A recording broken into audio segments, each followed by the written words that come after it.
રાતોરાત ઘરે લઈ ગયા. રાધાને ઘરે લઈ ગયા? હા, જો એમણે પોલીસ ફરિયાદ કરી હોત તો કોલેજની અને અમારા ટ્રસ્ટીઓની કેટલી બદનામી થાત. સાહેબ, જો રાધા જ આ કોલેજમાં ના હોય તો મને સસ્પેન્ડ કરવાની જરૂર નથી. હું જ રાજી ખુશીથી આ કોલેજ છોડીને જાઉં છું. કોલેજ તો હું છોડાવું એ પહેલા જ એ છોકરાએ છોડી દીધી વાઘેલા.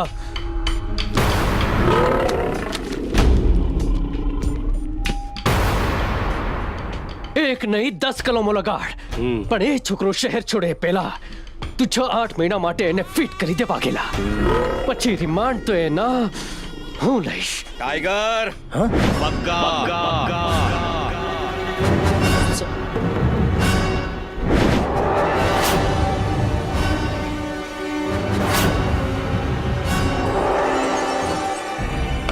रिमांड તું લઈશ તો પોલીસ વાળા શું કરશે ટણપા?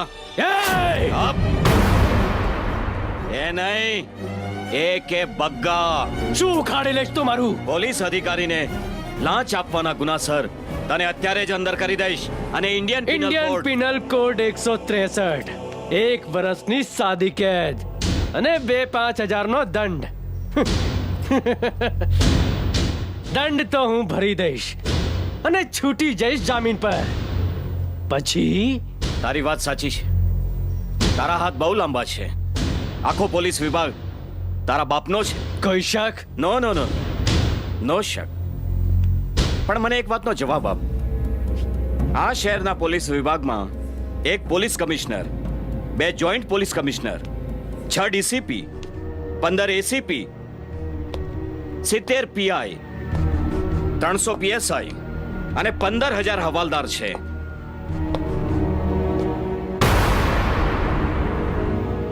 એમાંથી તારો બાપ કયો? મોસો પાણીને બોલ બગ્ગા. ઓ, તારા બાપની તને ક્યાંથી ખબર હોય? એક કામ કર, તારી માને પૂછીશું. એને તો ખબર જ હશે કે તારો બાપ કોણ છે.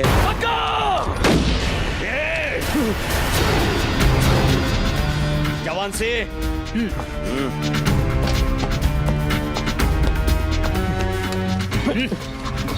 જોયું? આને કહેવાય ખાખીની ચાલ. હવે તારા પર લાગશે આઈપીસી 307 અને 333, પોલીસ અધિકારીની હત્યાનો પ્રયાસ. બિનજામીન પાત્ર. ગણવાનું શરૂ કર. ધાક ધમકીથી પૈસા ઉઘરાવવા આઈપીસી 507/2 અને 387.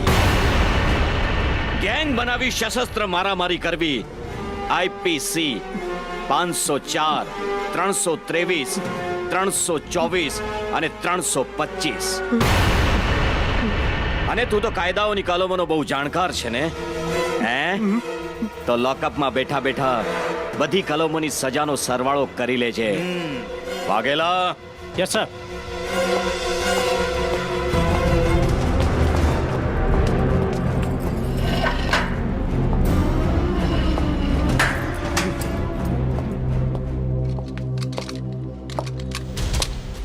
વાઘેલા, પેલો વિક્રમ નિર્દોષ છે, એને કઈ થવું ન જોઈએ.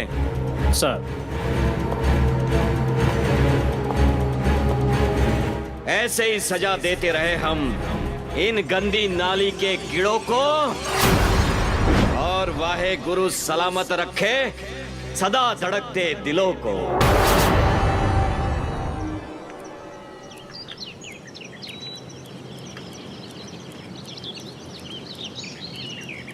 મોટા ભાઈ, તમે માનો છો એવું કંઈ જ નથી. સાવ મામૂલી વાતમાં તમે તો... વાત મામૂલી હોત તો શહેરનો આવડો મોટો ડોન જાતે જ કોલેજમાં મારામારી કરવા ન આવત.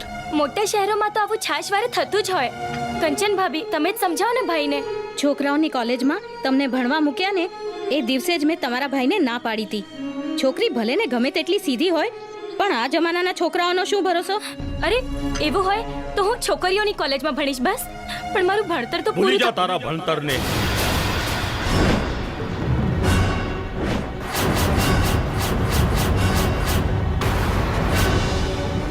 આપણા 52 ગામના જુવાન છોકરા છોકરી આજે પણ એક વાહનમાં સાથે નથી બેસતા.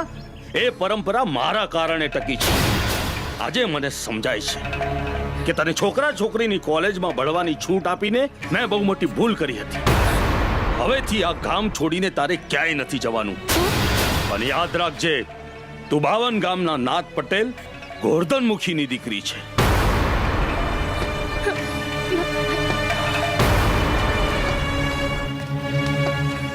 બેનબા, બાપુજીની આ વાત મગજમાંથી કાઢી ન નાખતા. ક્યાંક આ ગામમાં બીજું પ્રેમ મંદિર ન બને. પ્રેમ મંદિર? હા બેટા, વર્ષો પહેલા 2 પ્રેમીઓને પંચાયત મારી નાખવાનો હુકમ કરે એ પહેલા જ આપઘાત કરીને મરી ગયા. વાલમ જોગી નામના એક સંત પુરુષે તારા બાપુના હુકમની ઉપરવટ જઈ તેમના અગ્નિ સંસ્કાર કરી ત્યાં ને ત્યાં જ પ્રેમ મંદિર બનાવ્યું. પણ તારા બાપુનો તાપ એવો છે કે મરનાર છોકરાની માં ચંપા ડોસી સિવાય કોઈ જ ત્યાં દર્શન કરવા નથી જતું.